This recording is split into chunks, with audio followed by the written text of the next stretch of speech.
Bonjour à toi et bienvenue dans l'arène des vendeurs légendaires, le podcast pour muscler ton mental dans ton activité commerciale. Je suis Marc Robert, fondateur d'Optimus Academy, accompagnement de la performance commerciale.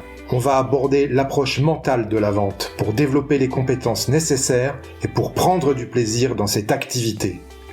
Comme dans le sport, ce sont tous les aspects psychologiques qu'il conviendra d'optimiser pour atteindre et maintenir l'état idéal de performance.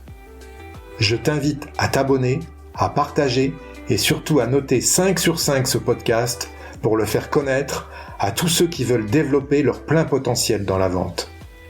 Tu peux aussi rejoindre la communauté Optimus Academy en t'inscrivant à la newsletter que tu recevras tous les jeudis dans ta boîte mail et où je te partagerai mes conseils pour faire de ton mental la forteresse de ta réussite commerciale.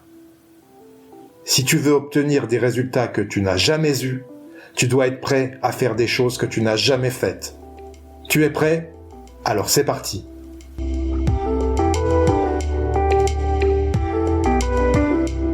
Aujourd'hui, pour le 49e épisode du podcast, j'ai le plaisir de recevoir Axel Tedesco, spécialiste de la vente émotionnelle. Bonjour Axel. Bonjour Marc. Est-ce que tu peux te présenter s'il te plaît pour nos auditeurs ? Bien sûr, donc Axel, 36 ans, je vis entre la France, Thonon-les-Bains et la Suisse, Lausanne. J'ai 13-14 ans d'expérience professionnelle dans les métiers commerciaux.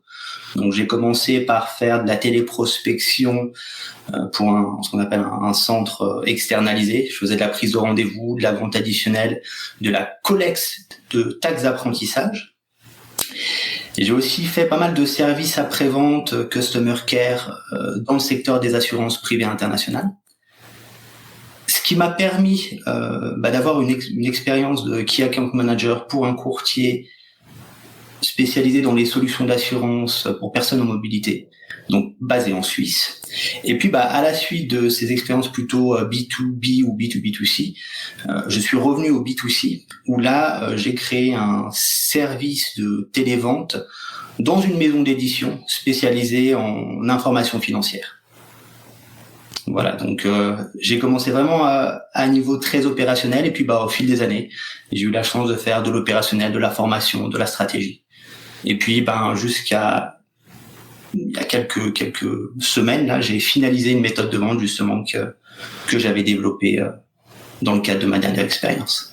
D'accord, donc c'est ton projet actuel, si je comprends bien. Exactement, ouais, c'est mon projet actuel. Ok. Est-ce que c'est lié à ce que j'ai pu observer sur ton profil LinkedIn spécialisé en vente émotionnelle ? Tout à fait. Les deux sont très très liés. Donc sur mon dernier poste, en fait, on m'avait recruté à la base pour monter un service relation client qui fasse un peu d'upsell et de cross-sell, simplement pour limiter la charge des salaires, en fait, des coûts opérationnels, puisqu'en Suisse les niveaux de salaire sont plus élevés. Et puis en quelques mois, quelques trimestres, on est passé on couvre les charges à un retour sur investissement qui se comptait en centaines de pourcents. D'accord. Est-ce que tu peux nous parler de ce projet de formation en vente émotionnelle, ou est-ce que c'est encore confidentiel ? Non, je peux en parler, tout à fait. Tu veux que je commence par quoi ? Par ce que j'entends par vente émotionnelle, peut-être ? Oui, par exemple. D'accord. Donc en fait, la vente émotionnelle, c'est une méthode de vente qui va dans la continuité du Challenger Sell, d'accord. C'est une discipline qui est à l'intersection de plusieurs disciplines comme les neurosciences, comme la psychologie cognitive et l'intelligence émotionnelle. Et l'idée, c'est autant de travailler sur soi pour comprendre quels sont nos comportements qui peuvent avoir un impact négatif sur nos ventes, pour comprendre quels comportements, au contraire, ont un impact positif. Il faut aussi s'intéresser à l'autre, tant pour la découverte du besoin que la découverte du besoin émotionnel, et surtout comprendre comment la personne va former ses décisions d'achat. Et puis aussi un pilier très important, c'est celui de la confiance, puisqu'aujourd'hui, pour moi, la vente, c'est avant tout une histoire de confiance, et je ne pense pas que l'on puisse vendre quoi que ce soit sans avoir établi cette relation. Donc l'idée, c'est aussi de s'intéresser à tous les leviers de confiance, tous les leviers créateurs de confiance, et savoir lesquels activer à quel moment. D'accord. Donc, tu as développé un framework à partir de ça. Comment ça se passe? Exactement. Un framework en 6 étapes où je commence par la préparation, qui est une fondamentale pour justement travailler la confiance. Et puis ensuite, plus on déroule, plus on va vers le besoin rationnel. Ce qui veut dire qu'en fait, on va commencer avant tout par la motivation émotionnelle, puisque on le dit souvent, on achète par les émotions et on justifie par la logique. Et aujourd'hui, en fait, quand on regarde les méthodes de vente traditionnelles, très souvent, elles vont conduire à ce que le commercial s'intéresse à la partie factuelle, à la partie matérielle du besoin, et que le commercial finit par occulter finalement cette motivation émotionnelle qui est au cœur de la prise de décision. Très intéressant comme approche. On aura l'occasion d'en reparcourir un petit peu plus dans l'entretien, j'imagine. Avec grand plaisir. Axel, tu as fait des études dans la vente. Comment tu es en arrivé au métier de commercial? Très bonne question. Alors non, au début, je n'ai pas fait d'études dans la vente. Après mon bac, j'ai fait 3 mois de fac. À la base, je suis passionné par les langues étrangères. Et au bout de 3 mois, en fait, je me suis rendu compte que la fac n'était pas l'endroit pour apprendre les langues étrangères. Donc, ce que j'ai fait, c'est que j'ai cherché à voyager.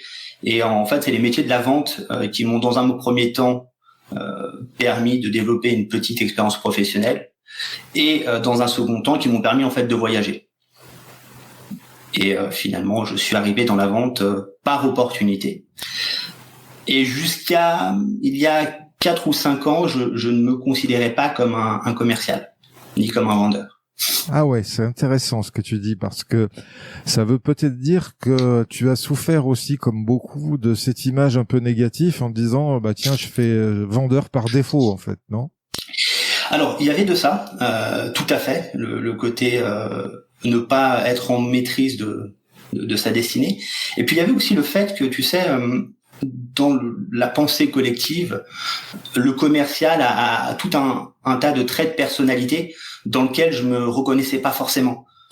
J'étais pas forcément le beau parleur, j'étais pas forcément celui qui allait galvaniser les foules. Tu me mets dans une pièce avec 10 personnes, je vais parler à 2-3 personnes, mais je suis incapable de maintenir une conversation avec 15 personnes en même temps. Et donc, du coup, parce que je ne collais pas à cette image du vendeur, de l'archétype du vendeur, du coup, je me considérais pas comme commercial. Et c'était lié aussi à mon ignorance, puisque si j'avais ces stéréotypes sur le commercial, c'était simplement que je m'étais pas suffisamment intéressé. Ok. Et qu'est-ce qui t'a fait changer? Qu'est-ce qui t'a fait endosser le costume, vraiment?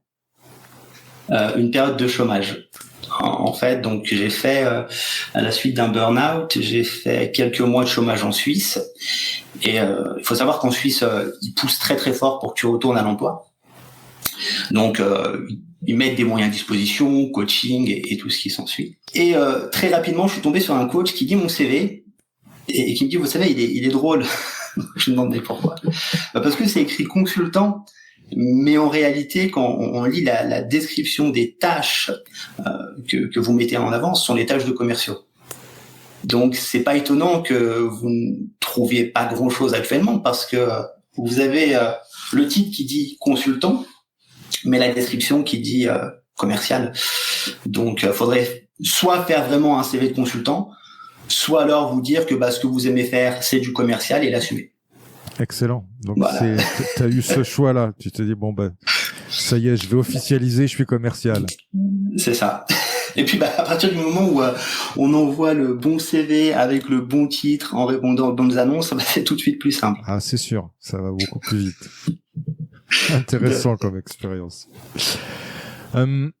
On va commencer les questions de ce podcast, Axel, avec la première qui est quelle est selon toi la qualité mentale principale d'un bon vendeur? C'est la curiosité. C'est la curiosité parce que en fait, c'est la curiosité qui va permettre de trouver les bonnes questions et c'est la curiosité qui va rendre l'échange agréable. Pourquoi je parle d'échange agréable? Parce que quand une personne a l'espace nécessaire pour parler et pour partager, il y a quelque chose qui se fait dans sa tête qui entraîne une sécrétion de dopamine et qui rend l'échange agréable. Et donc, sans cette curiosité, on peut ni poser les questions qui vont faire que la personne partage, ni offrir l'écoute suffisante qui fera que elle apprécie le partage. Donc pour moi, c'est la curiosité avant tout. Excellent, intéressant, parce que effectivement, on dit toujours que le vendeur doit découvrir les besoins, et parfois, pour avoir vu et accompagné quelques commerciaux, ça tourne souvent à l'interrogatoire. Exactement. Les questions un peu trop froides, un peu trop mécaniques, pas assez naturelles. Et ce qui est fou, c'est que dans notre vie personnelle, on est tous meilleurs vendeurs que l'on peut l'être en situation professionnelle. Puisque la communication, finalement, c'est quoi? C'est un instrument de vente. Et la vente, c'est faire que la personne en face de nous accepte de passer de la situation A à la situation B avec tout ce que ça implique. Dans notre vie personnelle, que ça soit avec nos compagnons, nos compagnes, nos amis, c'est des choses qu'on fait quasiment machinalement sans s'en rendre compte. Sauf que dans une situation professionnelle, on se met à y penser, on surrationalise. Et puis, du coup, c'est là où on entraîne sans le vouloir des comportements qui nuisent à notre objectif. Excellent. Si tu devais résumer la vente en un verbe, Axel, quel serait-il? Influencer. Influencer et pas persuader, parce que en fait, la persuasion, c'est le commercial qui va exercer une espèce de pression pour amener la personne à changer d'avis. Alors que l'influence, c'est présenter une situation, présenter des informations qui vont créer une dissonance et qui va faire que la personne elle-même soit le moteur de sa décision. Très bien. C'est un peu plus subtil et moins direct. Tout à fait, mais ça fait toute la différence. C'est accompagner à la prise de décision plutôt que Exactement. Forcer la décision. Tout à fait. C'est ça. Je noterai ta formulation que je trouve très juste et et que je réutiliserai volontiers. Les meilleurs tu peux le permettre. Oui, bien sûr. Les meilleurs commerciaux ont quelque chose à prouver. Qu'est-ce que tu penses de cette affirmation? Alors, c'est intéressant parce que je pense que il faut avoir des choses à se prouver, à soi déjà, en ce sens où si on se challenge pas soi-même, si on n'a pas envie de se dépasser, si on n'a pas envie de se montrer qu'on peut être meilleur que ce qu'on l'est, la vente c'est très difficile. C'est quand même un métier où on va se prendre plus de non que de oui. Et si on n'a pas une espèce de motivation interne qui peut être de se prouver des choses, ça va être difficile. Après, j'en ferai pas pour autant une généralité, puisque les meilleurs commerciaux sont des gens qui ont énormément confiance en eux. Et les gens qui ont confiance en eux, ils n'ont pas grand-chose à prouver à quiconque, si ce n'est peut-être à part eux-mêmes. Ok. Je pose souvent cette question en opposition à beaucoup de commerciaux aussi que j'ai pu croiser sur mon parcours, que j'appelle les fonctionnaires de la vente. Tu vois? C'est quoi? C'est ceux qui envoient une propale parce qu'il faut l'envoyer, voilà. Qui t'envoient un email pour dire est-ce que vous avez eu le temps de regarder ma proposition? J'aimerais bien qu'on en parle. C'est ça, exactement. C'est ceux qui sont proches de l'interrogatoire dont on parlait au début. Tu vois? Voilà, ils sont là, ils font le job, mais voilà, c'est du quiet quitting un peu, tu vois. Ouais. Mais j'en ai vu beaucoup, hein. Et là, effectivement, faut pas s'attendre à des résultats spectaculaires. Ah, c'est sûr. Et puis c'est ceux qui se remettent pas en question, qui ont pas envie de progresser, qui restent toujours avec leur plan, l'argumentaire, ils ont bien appris leur argumentaire, ils le recrachent comme ça, comme des machines. Voilà. Ça existe encore, ça? Ça existe encore. Oui, ça existe encore. Oh mon Dieu. Justement, ma prochaine question, Axel, quelle est ta vision du métier commercial en 2023 et dans les années à venir? Alors, pour moi, il va y avoir beaucoup de changements, notamment sur tout ce qui est biens et services à très faible valeur ajoutée, tout ce qui peut se substituer très simplement et pour lequel on n'a pas le besoin de l'intervention d'un humain pour rassurer et accompagner au changement. Par contre, pour tout ce qui est valeur ajoutée, besoin d'accompagnement, besoin de rassurance et tout ce qui finalement concerne des biens et services avec des paniers moyens élevés, là je pense que l'humain sera de plus en plus important, et que il faudra être capable de personnaliser l'échange, de rassurer les gens, de créer de la confiance, d'amener finalement au changement, d'accompagner dans le changement, mais d'une façon qui soit vraiment personnalisée. Et tout à l'heure, tu parlais des commerciaux un peu fonctionnaires qui apprennent l'argumentaire par cœur. Et typiquement, ça, c'est quelque chose qui, selon moi, dans les années à venir, ne sera plus possible. On pourra apprendre une trame, on pourra connaître quels sont les points positifs de notre solution, les avantages, ce qu'elle nous permet d'économiser. Par contre, on pourra plus se permettre d'apprendre quelque chose de séquentiel et de linéaire, puisqu'il faudra s'adapter à là où on est le client. Il y a rien de pire pour un client qui a commencé son processus d'achat sans le vendeur, de devoir faire 3 pas en arrière pour que le vendeur confirme en fait ce que l'acheteur avait trouvé de lui-même. Moi, je le vois comme ça. Donc, beaucoup d'accompagnement finalement. D'accord. Bon, ça veut dire que on peut rester confiant quand même. On a encore de belles années devant nous, les commerciaux. Hein. Ah, tout à fait. Il y a que la médiocrité qui va disparaître finalement. Tout à fait. Par contre, là, il va y avoir un grand coup de balai, je pense. Ouais. Quels sont les fondamentaux du métier commercial selon toi ? Je pense que la curiosité, encore une fois, l'écoute, la connaissance de l'humain. Donc, par connaissance de l'humain, c'est comprendre ce qui va motiver quelqu'un, comprendre comment une personne va prendre ses décisions. C'est la connaissance de soi, parce que pour avoir accompagné des commerciaux, je me suis rendu compte que une partie des performances médiocres était directement liée à l'état d'esprit de la personne, à l'idée qu'elle allait se faire de la solution, et au fait qu'elle pouvait tout ramener à elle. Je vais donner un exemple, le prix. Dans l'équipe avec laquelle je travaillais, donc on accompagnait des personnes avec certains moyens financiers dans la gestion de leurs investissements. D'accord, donc il y avait des abonnements mensuels à 40 € par mois qui permettaient de donner accès à des conférences faites par des investisseurs. Et du coup, les abonnés, eux, pouvaient suivre les recommandations qui étaient faites. Et pour une partie des gens de mon équipe, payer 40 € par mois pour ça, c'était trop.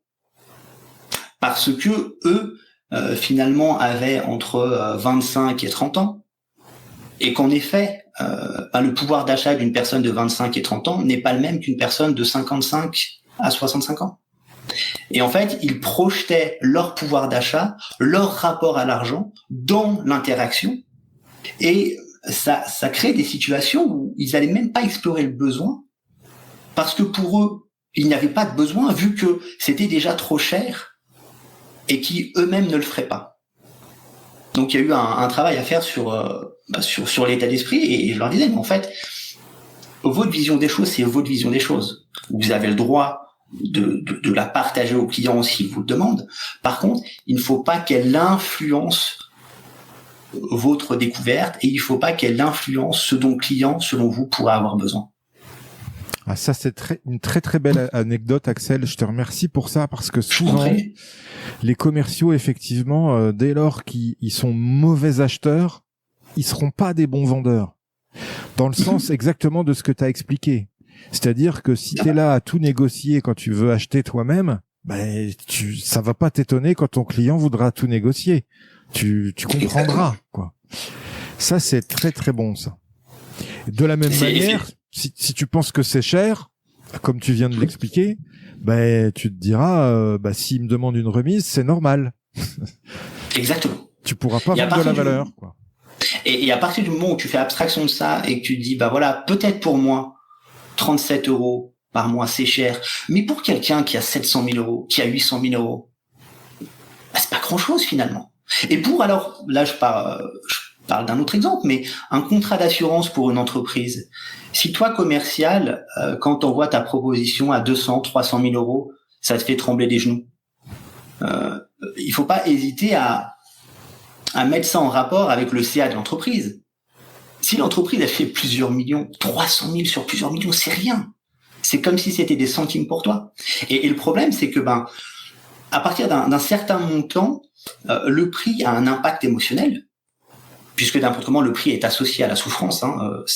Les régions du cerveau qui travaillent sont les mêmes.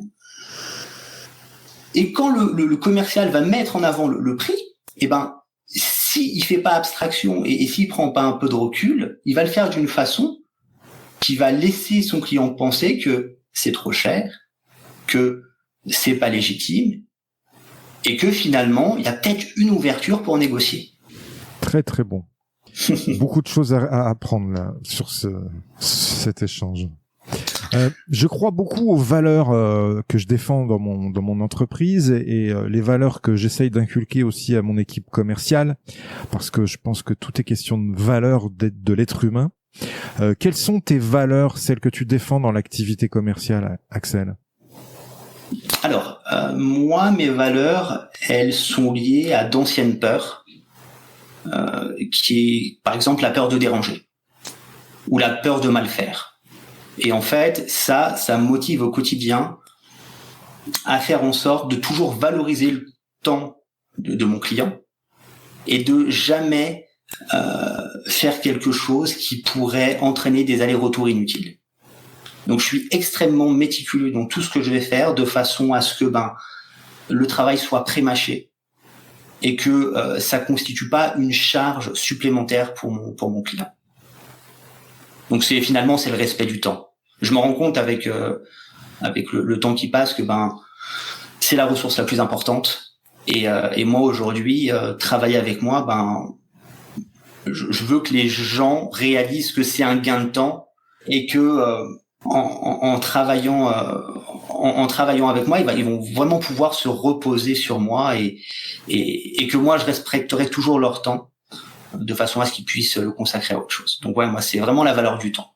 Okay. Après il y a l'authenticité aussi. Je pense que c'est quelque chose de très important, notamment pour générer de la confiance. Et l'authenticité, c'est ne pas avoir peur de mettre en avant qui on est. Et surtout, ne pas jouer un rôle. Je pense qu'il n'y a rien de pire que le commercial qui, à partir du moment où on rentre en séance, se met dans la peau de quelqu'un d'autre et se met à pitcher d'une façon qui ne lui ressemble pas, se met à mener l'entretien d'une façon qui ne lui ressemble pas. Je pense que voilà. Donc, respect du temps et authenticité. D'accord. Quelle est la discipline dans ton activité commerciale avec laquelle tu ne transiges jamais ? Ouais, tout ce qui a un rapport à la psychologie.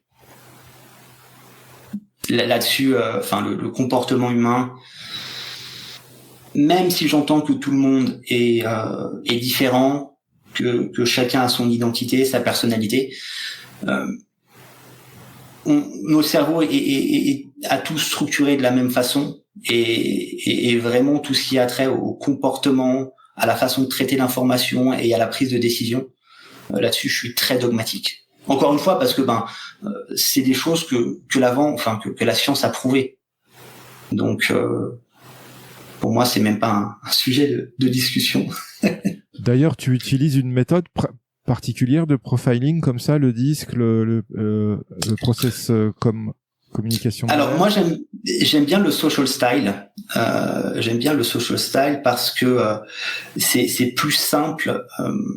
Tu sais, dans la matrice, t'as un axe pour est-ce que cette personne exprime ses émotions de par son comportement ou non, et est-ce que cette personne est plutôt intéressée par le collectif ou par la tâche. Et je trouve que c'est une façon beaucoup plus lisible. Tu vois très vite dans un entretien si la personne elle retient ses émotions ou non, et si ce qui l'intéresse c'est la collaboration ou la réalisation de la tâche. Donc après, je ne connais pas du tout cette méthode. En termes de description des comportements, c'est très proche du disque. Je dirais qu'à 85%, ça correspond au disque. Mais après, pour ce qui est de la matrice et des questions que tu vas te poser pour profiler les personnes que tu as en face de toi, c'est beaucoup plus intuitif, je dirais. D'accord. Ok. Très clair. Qu'est-ce que c'est pour toi une vente parfaite et surtout, est-ce que ça existe ? Oui. Alors, j'ai deux cas de vente parfaite.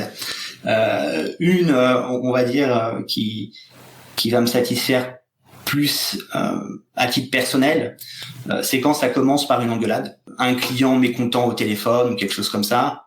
Parce que là, d'un point de vue technique, il faut ramener la personne en zone de neutralité. Il faut l'apaiser. Il faut faire en sorte de la réenthousiasmer. Et puis ensuite, il faut avoir le cran de lui reproposer quelque chose, alors que 20 minutes avant, elle te disait que c'était fini et qu'elle voulait plus entendre parler de toi. Maintenant, là-dessus, ce que j'aimerais dire, c'est que plus une personne est en colère et plus elle prend le temps de le signifier, plus elle est intéressée. Parce qu'il faut pas oublier que par téléphone, un client, à tout moment, il peut raccrocher au nez. Donc, si il passe du temps à vous dire qu'il est pas content et que ça tourne en boucle et qu'il ne s'arrête pas, c'est qu'il est encore intéressé. Donc voilà. Donc ça, c'est ma première situation de vente parfaite. Et la seconde, c'est les ventes qui commencent par ça, c'est une très bonne question, suivi d'un temps de réflexion. Là, je sais que quand je suis à ce stade-là, c'est que j'ai posé une question que même mon client ne s'était pas posée. Et pour moi, la valeur ajoutée du commercial, elle est là en fait. C'est de se dire, le commercial, c'est un pro des questions, mais c'est tellement un pro des questions qu'il va réussir à poser des questions que les clients eux-mêmes ne se sont pas posées. Et donc, en faisant appel à un bon commercial, le client, il sait qu'on va explorer son besoin d'une bien meilleure façon que lui l'aurait fait lui. Très bon. J'ai un autre tips là-dessus d'ailleurs sur lequel je m'appuie souvent dans la découverte quand, comme tu le dis, comme tu viens de le dire, quand le client te dit c'est tout à fait ça, c'est tout à fait ça. Là, ok, ça veut dire que c'est bien engagé. Par contre, quand il me dit vous avez raison, là, ça me met en alerte parce que je sais qu'il veut se débarrasser de moi en fait quelque part. Et quand il dit vous avez raison, qu'est-ce qui te fait te dire qu'il veut se débarrasser de toi ? C'est la façon dont il le dit, la façon dont il le prononce, la rapidité, un peu presque la pointe d'énervement. Expéditive, c'est ça ? Voilà, expéditif, tout à fait. Ok. Ouais. Voilà. Ça c'est le débit. Le débit. Le débit de parole, c'est super important. Hein. Il y a beaucoup d'informations dans la façon dont la personne va répondre, si elle donne l'impression de vouloir conclure plus rapidement, si elle balance ses phrases de façon très cadencée qui montre qu'il y a une pression par le temps, ou alors, au contraire, si elle prend le temps de répondre. Ça, c'est des indicateurs qui ne trompent pas en général. On est dans la vente émotionnelle, là, Axel. On est au cœur du sujet. Tout à fait. Quelle est l'opportunité que tu as su saisir dans ton parcours commercial et qui a changé ta vie ? C'est ma dernière expérience professionnelle. Donc, à la suite de cette séance de coaching par les gens du chômage en Suisse, j'ai postulé dans cette maison d'édition. Et en fait, moi, je passais de Key Account Manager dans les assurances en Suisse, clientèle B2B, à créer un service relation client dans une start-up. Donc là, en termes de salaire, c'est simple, on a fait diviser par 2 avec la possibilité d'avoir un variable qui allait compenser ça. Et étant quelqu'un de très précautionneux et de très averse au risque, en fait, j'ai été mis un peu au pied du mur et j'ai été contraint de faire quelque chose que je n'aurais pas fait habituellement. C'est-à-dire d'accepter une grosse part de variable, alors que moi j'étais plutôt à chercher un fixe. Et c'est là où finalement, quand t'es un peu dos au mur et que t'as plus rien à perdre, que tu fais tes plus belles réalisations. Donc c'est d'avoir su faire abstraction du fixe et de me dire allez, on va se concentrer sur le variable et n'importe comment au stade où on en est, on n'a plus grand chose à perdre, donc allons-y, fonçons. D'accord, très bon. Est-ce que tu as des astuces qui permettent justement dans ton activité professionnelle, dans ton activité commerciale, de maintenir ta motivation toujours à haut niveau? Alors, les périodes où j'ai le mieux performé, c'était les périodes où je suivais les chiffres 5 minutes tous les matins. Donc, je regardais le taux de transformation, je regardais le nombre de ventes, je regardais le panier moyen, je regardais le chiffre d'affaires. Et l'idée, en fait, c'était de m'imprégner de tout ça de façon à ce que dans mes interactions, je n'ai pas besoin d'y penser et que toutes ces informations, en fait, elles soient à un niveau plutôt sous-jacent à inconscient. Et en gros, je commençais ma journée en me disant, bah voilà, ça fait 6 mois que ça roule sans qu'on ait besoin de penser aux ventes. Et ben, on va continuer comme ça. Et ça me permettait en fait d'appréhender chaque interaction où la chose qui me préoccupait le plus, c'était le niveau de dialogue que j'avais engagé avec la personne que j'avais au téléphone. Ok, donc tu te détachais des chiffres parce qu'ils étaient bons. Ouais. Comment ça se passait si les chiffres étaient moins bons? Alors là, si les chiffres ils sont moins bons, ça m'est arrivé les premiers mois. Je t'expliquerai après, si tu le veux bien, le contexte dans lequel c'était. Mais en gros, les premiers mois, on n'était pas du tout au rendez-vous. Donc là, quand ça se passe pas bien, j'ai plutôt une approche méthodique où je me dis, je vais écouter beaucoup d'appels, ou alors je vais analyser le processus de vente et je vais voir où ça peut bloquer. Et ensuite, je fais des modifications, j'itère, je teste, et s'il y a des résultats qui sont probants, je valide et je passe à l'étape d'après. Efficacité maximum, tout à fait. Tout à fait. Quel est l'échec le plus cinglant qui t'a permis de plus progresser? C'était peut-être un projet entrepreneurial que j'avais lancé une première fois à 19 ans, que j'avais mis de côté, que j'avais repris à 28 ans, en ayant gagné de la maturité finalement et des compétences, et que j'ai arrêté pour des raisons d'éthique. En gros, si tu veux que je t'en dise plus, c'était la commercialisation d'alcool en gelée, justement pour les soirées, on va dire l'univers un peu festif. Et c'était un projet forcément à 18-19 ans qui t'intéresse beaucoup. Je l'ai repris à 28 ans en décidant de plus le structurer, de faire un meilleur business plan, d'aller un peu plus dans le détail. Et après avoir travaillé 1 mois et demi à raison de 25 heures par semaine dessus, j'ai une connaissance qui me dit très bien, c'est de l'alcool, c'est ludique. Si maintenant dans une soirée étudiante il y a un bizutage et quelqu'un en prend 30 et qu'il meurt, qu'est-ce que tu fais? Et là en fait j'ai abandonné le projet. je me suis dit que j'arriverais pas à assumer, même si je suis pas responsable de la consommation des gens. Ce que je voulais faire était trop ludique pour que je puisse dire en fait non, c'est pas ma responsabilité, c'est la faute de l'autre. Donc là du coup j'ai mis des mois et des mois de travail de côté. Mais finalement, ça m'a permis de développer des compétences, ça m'a permis d'aller plus loin que ce que je l'avais jamais été. Donc voilà, c'était mon échec qui m'a permis de bien rebondir. Je comprends, et ça t'a recadré sur tes valeurs aussi. Tout à fait. Et puis ça montre que les valeurs à un âge ne sont pas celles que l'on partagera demain. Ça c'est sûr. Quelle leçon as-tu appris dans ton parcours commercial et qui t'a fait le plus progresser? Que 90% des objections n'existent pas. Que 90% des objections, en fait, sont soit liées au fait que le besoin n'a pas été suffisamment approfondi, soit liées au fait que l'on comprend pas comment la personne en face de soi réagit, soit liées au fait que nous-mêmes, de par notre approche commerciale, on a créé ces objections. Très bon. 90% des objections n'existent pas. Très très bon. Ouais. Quel est le meilleur conseil qu'on t'ait donné dans ta carrière, Axel? Peut-être d'arrêter de me poser des questions. Et d'y aller, ouais. Et justement, toi, quel est le conseil que tu donnes le plus souvent? Ne pas entamer une interaction commerciale avec trop d'idées en tête.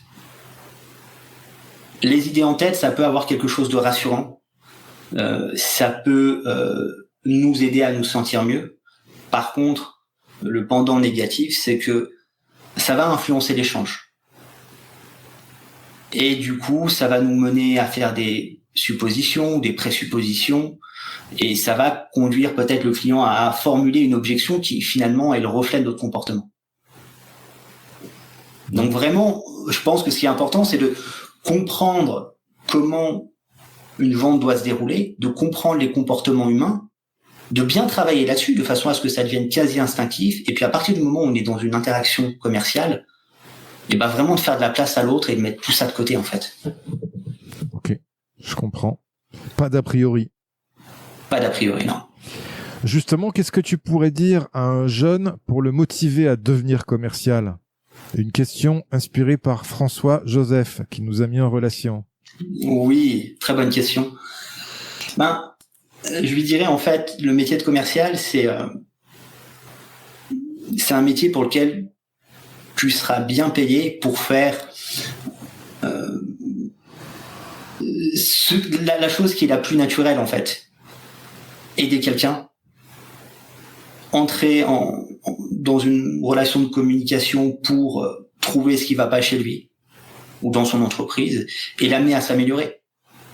Et finalement, c'est ces comportements-là qui sont à l'origine de notre évolution. La communication, à la base, c'est quoi si on part d'un point de vue purement évolutionniste? C'est moi, je suis dans la savane, seul, j'ai peur, mais je me dis que toi, Marc, si on s'associait, on pourrait être plus forts tous les deux. Donc, je développe ma communication pour te montrer que je suis pas une menace, pour te montrer que tu peux me faire confiance et pour te montrer qu'ensemble, on va pouvoir aller plus loin. Finalement, la vente, c'est ça transposé à notre monde moderne. Et aujourd'hui, être commercial, quand on le fait de la bonne façon, c'est être payé pour être humain. C'est génial comme métier, je trouve. Excellent. J'adore cette approche. Justement, Axel, moi je reste persuadé aussi en parallèle que je suis sûr qu'un client nous achète parce que c'est nous, parce que voilà, on a une façon particulière d'être à ses côtés. Ça fonctionne pas avec tout le monde, hein, bien sûr, mais c'est une question récurrente du podcast. Quelle est selon toi ta plus grande qualité commerciale qui te rend unique, authentique et non normé? C'est la curiosité. En fait, j'adore apprendre des gens. J'adore comprendre comment ils pensent, pourquoi ils pensent comme ça. Quelles sont les questions qui se posent. Vraiment, pour moi, l'échange... alors, c'est très égoïste, mais pour moi, l'échange, c'est un vecteur d'apprentissage. Donc, à chaque fois que je suis en face de quelqu'un que je ne connais pas, c'est une opportunité pour moi de grandir. Et c'est aussi, pour moi, c'est aussi une partie du salaire du commercial. C'est quel type de personne je vais avoir en face de moi, comment ça va m'aider à grandir et comment ça va m'aider à devenir meilleur commercial. Donc, ouais, c'est vraiment cette curiosité qui me pousse à évoluer et que, finalement, je joins l'utile à l'agréable. L'agréable pour moi, ça me fait grandir. L'utile, ça me permet vraiment de mettre le doigt là où ça fait mal pour le client et ensuite d'élaborer quelque chose qui répond parfaitement. Très très bon. Ça te permet de t'enrichir, si je comprends bien. C'est ça. Des expériences des autres. À la fois spirituellement et financièrement. Exactement. C'est tout à fait ça. On va parler justement gestion des émotions dans la vente. Puisque c'est une de ta spécialité. Quand tu sens en entretien que les émotions de ton client sont un peu tendues, un peu particulières, est-ce que tu as des stratégies à nous partager? Et de la même manière, quand tu vois que le commercial que tu accompagnes, que tu suis, que tu formes, a du mal avec ses émotions, comment tu le conseilles sur ce point-là? Alors en fait, la partie émotionnelle, pour moi, il y a beaucoup de travail à faire en amont. Et c'est pas quelque chose que l'on peut tout de suite déployer dans une interaction. Je m'explique. Comprendre les émotions de quelqu'un, c'est comprendre quelles circonstances entraîne quelles émotions, qui vont entraîner quelles pensées et quels comportements. Donc, ça nécessite un travail sur soi, un travail de prise des reculs, où à chaque fois qu'on se trouve dans une nouvelle situation et qu'on réagit différemment, on doit se poser la question, d'accord, dans cet échange, qu'est-ce qui m'a fait me sentir comme ça? Et ensuite, qu'est-ce que ce sentiment a provoqué comme pensée? Et ces pensées, sur quel comportement elles ont débouché? Donc ça, c'est la première des choses. Une fois qu'on a fait ça, c'est d'avoir une espèce de catalogue de comportements, que ça soit les nôtres et ceux des clients qu'on peut rencontrer, et ensuite les anticiper. C'est-à-dire que c'est des choses dans une interaction qui se voient, pour autant qu'on prenne un peu de recul et qu'on soit pas concentré, par exemple, par la vente. Et quand on voit que ça arrive, si ça nous concerne et qu'il est question d'une émotion disruptive, c'est-à-dire une émotion qui va impacter négativement nos objectifs, là, l'idée, c'est vraiment de s'abstenir et de respirer. Et prendre 2 ou 3 secondes, ça suffit pour court-circuiter, en fait, cette réaction à la limite de la pulsion. Et alors, quand on s'intéresse au comportement de l'autre, c'est la même chose, seulement qu'il va falloir accompagner la personne à revenir dans une zone plus neutre. Ou alors, si on voit que notre client est très enthousiaste, peut-être renforcer cet enthousiasme pour le conduire à la vente. Donc, c'est beaucoup d'observation finalement. Très bon. Effectivement, la gestion des émotions dans la vente, c'est le principal axe qu'on doit accompagner en fait auprès de nos clients et même nous-mêmes, nous accompagner nous-mêmes à avoir de belles émotions. Et ce stop qu'on peut faire sur 2-3 secondes pour pouvoir accéder à ce catalogue en se disant « Oula, attention, la dernière fois, quand il m'avait dit ça, je me suis retrouvé dans les mêmes situations, j'ai mal réagi. Cette fois-ci, il faudrait que je puisse m'améliorer et réagir différemment. » Tout à fait. Très bon. C'est exactement ça. Est-ce que tu as un mantra, Axel, une formulation positive qui tourne en boucle? Alors, ça change tous les mois. Là, celle de ce mois-ci, c'est en anglais, donc ça donne « Difficult takes a day, impossible takes a week ». Donc, la complexité, ça se gère en une journée, ce qui est impossible en une semaine. Ouais, c'est vraiment le genre de choses qui me motive à fond et je me dis peu importe ce que j'ai en face de moi, c'est soit une question de journée ou de semaine. Ok, très très bien. Quel conseil donnerais-tu à ton ancien toi jeune commercial? De ne pas avoir peur de trop écouter et de trop être dans l'analyse. Passé un moment, on me disait en entretien, t'es presque trop silencieux. Et ça m'a poussé à un moment donné à être en entretien commercial la personne que je n'étais pas, à vouloir trop parler, mais je savais même pas pourquoi en fait. Et au final, après avoir analysé mes comportements, je me suis rendu compte qu'on pouvait vendre en parlant 15% de la conversation et qu'il n'y avait pas besoin de faire plus en fait. Donc ça serait vraiment de jouer sur mes forces en fait et de ne pas faire comme ce qu'on me demandait de faire pour des raisons finalement qui ne sont pas forcément avérées.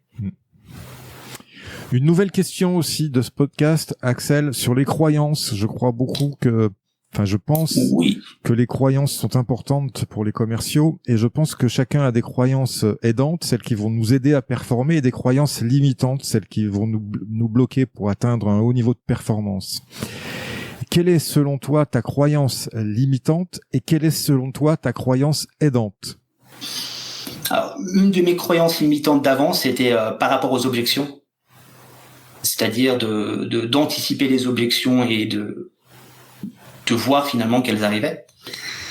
Et justement, une de mes pensées qui me permet d'augmenter ma performance, c'est de me dire ce n'est pas d'anticiper ce qui va arriver en me disant là le client peut dire non, c'est plutôt de me dire en fait jusque maintenant il a dit oui, il n'y a pas de raison que ça ne continue pas, et donc de toujours écouter la personne mais d'avoir cette idée un peu sous-jacente qui motive, qui me dit que tant que je suis là, c'est bon en fait. Et ne pas avoir peur des objections, justement. Et ne pas avoir peur des objections. Ça, moi, en fait, les objections, elles existent. C'est simplement le mot que je n'aime pas, parce que le mot, la sémantique, elle est assez négative. Elle renvoie à tout un tas de choses qui effraient les commerciaux. Et d'un point de vue sémantique, objection, c'est réfuter. Donc, est-ce que ton client, il va t'accorder 1 heure de son temps pour qu'au moment où arrive la partie des objections, il te dise non, tu as tort. Non, personne n'a le temps de faire ça. Et finalement, c'est pas une objection, c'est un besoin de réassurance.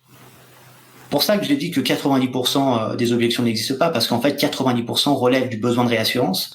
Et c'est vraiment le rôle du commercial d'accompagner son client dans ce questionnement. Très bon. On a beaucoup parlé du prix, de la relation au prix et de la relation aux objections. Excellent. Excellent échange. Je te remercie, Axel. On arrive à la fin de cet échange, mais tu sais, c'est pas tout à fait fini. Si tu écoutes un petit peu ce podcast, j'aime bien. Ah oui. Voilà. Par le top 5, les 5 dernières questions, comme dans les émissions sportives. Est-ce que tu es prêt? Du tac au tac. Voilà. Je suis prêt. Une citation qui t'inspire et qui peut inspirer les futurs vendeurs légendaires. Celle que j'ai dit. La difficulté, ça prend quelques jours. L'impossibilité, la complexité. L'impossibilité, ça se traite en semaines. Un livre ou un média à suivre pour devenir un vendeur légendaire? Forcément l'arène, parce que les discussions sont toujours très profondes et on va vraiment dans un niveau de détail qui permet de bien réfléchir au métier de commercial. J'aime aussi les héros de la vente, des podcasts plus généralistes comme Génération Do It Yourself, où là c'est très intéressant de voir comme les personnes vendent leurs projets et leur histoire sans forcément qu'on le demande. Et en termes de bouquins, j'aime beaucoup Jeb Blount et notamment son ouvrage Sales EQ pour la vente et l'intelligence émotionnelle. Qui a été traduit en français? Je crois pas. Okay. Il n'y a pas de livre encore sur la vente et l'intelligence émotionnelle? Alors, en France, il y a, je crois, Joël Berger qui a fait un bouquin qui est pas mal du tout. Mais le gros défaut des livres qui associent l'intelligence émotionnelle à la vente, c'est que ce ne sont pas des livres qui vont forcément offrir une trame. Donc ça va être des conseils disparates qu'on va appliquer à la méthode de vente qu'on connaît déjà, ce qui rajoute finalement une couche de complexité. Ok. Un conseil pour rester au top de sa légende commerciale? Toujours se remettre en question, toujours apprendre, toujours lire. Questionner ses croyances, ses certitudes, améliorer ses points forts. On parle souvent d'améliorer ses points faibles, mais finalement là où on fait la différence, c'est sur nos points forts. Une question à poser à son client et qui gagne à tous les coups. Alors, celle-ci, moi j'aime bien les questions qui invitent la personne à raconter son histoire. Donc ça peut être très bien, mais alors qu'est-ce qui vous a conduit ici, aujourd'hui, maintenant? Et puis après, pour la partie plutôt exploration des besoins, c'est vraiment de questionner le pourquoi de la personne. Qu'est-ce qui fait qu'aujourd'hui, telle chose soit importante pour vous? Très bon. Effectivement, je trouve que dans le commercial, on questionne pas assez le passé. On questionne beaucoup le présent et éventuellement le futur, mais pas assez le passé. Ouais, c'est très important le passé. Une croyance limitante que tu as su briser? Les objections. J'y reviens, c'est récurrent, mais ouais, les objections, ça me terrifiait. Et en vrai, à partir du moment où j'ai mis les bouquins de vente qui parlaient d'objections de côté, et que je me suis concentré sur l'échange, et que j'ai découvert la vente émotionnelle et les besoins de réassurance, tout a fonctionné comme par magie. Ok. Avant de se dire au revoir, Axel, est-ce que tu as un invité à me recommander qui a su développer un mental fort dans son domaine commercial et qui pourrait inspirer nos auditeurs? Alors, j'ai échangé récemment avec Walter Rossa, commercial, qui a une histoire très intéressante, une belle philosophie de la vente, donc je te le recommande vivement. Ok, merci, je prendrai contact avec lui. Qu'est-ce que je peux te souhaiter commercialement pour ton futur? Alors, c'est pas à moi qu'il faut le souhaiter, mais c'est plutôt que de plus en plus d'entreprises s'intéressent à la partie émotionnelle de la vente. D'accord. Où on peut te retrouver, Axel ? Pour le moment, LinkedIn, donc Axel Tedesco. Vous verrez que j'ai une photo avec des couleurs horribles, mais on s'en rappelle. Et puis voilà, tous les jours, je partage un conseil pour vous aider à augmenter vos performances commerciales grâce à la vente émotionnelle. Super. Merci à toi, Axel. À très bientôt. Merci à toi, Marc. Au revoir. À très vite. Au plaisir. Au revoir. Merci à toi, cher auditeur, d'avoir suivi l'épisode jusqu'au bout. J'espère qu'il t'a plu, que tu as appris des choses et surtout que tu vas pouvoir les implémenter dans ton activité pour améliorer tes résultats. Pense bien à noter 5 sur 5 ce podcast sur ta plateforme d'écoute et à le partager. Je te dis à bientôt pour le prochain épisode. Mentalement fort. We'll be back.